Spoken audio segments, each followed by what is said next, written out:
Thank you. One of the main issues related to diversity we found as on the Economy Committee was that actually the women and people from BME backgrounds sort of tended not to get the high level apprenticeships. So I think that notwithstanding the sort of high numbers compared to the rest of the country, diversity does remain an issue in apprenticeships. One of the things that has been suggested is was in a report published by the Young Women's Trust, Learning and Work Institute, Timewise and the Trust for London, which called for more flexible and part-time apprenticeships in order to increase diversity, which is something I've raised with you before. And you've previously said that you'd consider this, but the government rules state that they're only for use in exceptional circumstances.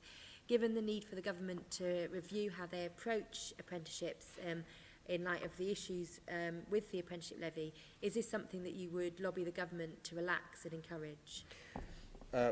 Yes.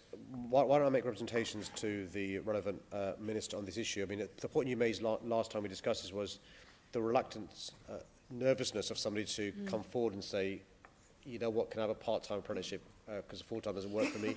And I think we need to make it easier for them to access a part-time apprenticeship. And so I think an indirect consequence of this only being exceptional is fewer women may well apply for an apprenticeship. So let me make representations to the Minister about this. Thank you very much. And I welcome the new digital talent programme that you've recently launched to increase diversity in tech and digital careers. How will you measure its success?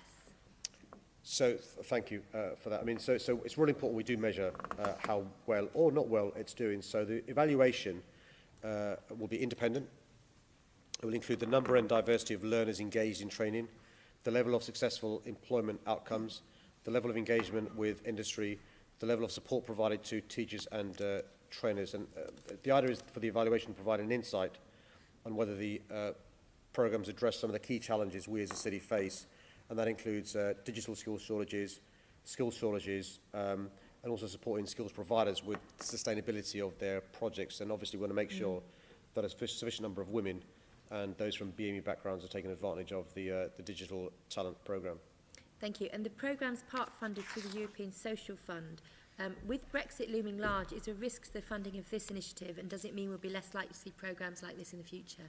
Yeah. I mean, the funding for this runs out in March 2020. One of the questions those who want a celebration of our leaving the EU have got to answer is how are we going to make sure we have these sorts of programmes in the future when we've left the EU? Indeed. Thank you very much.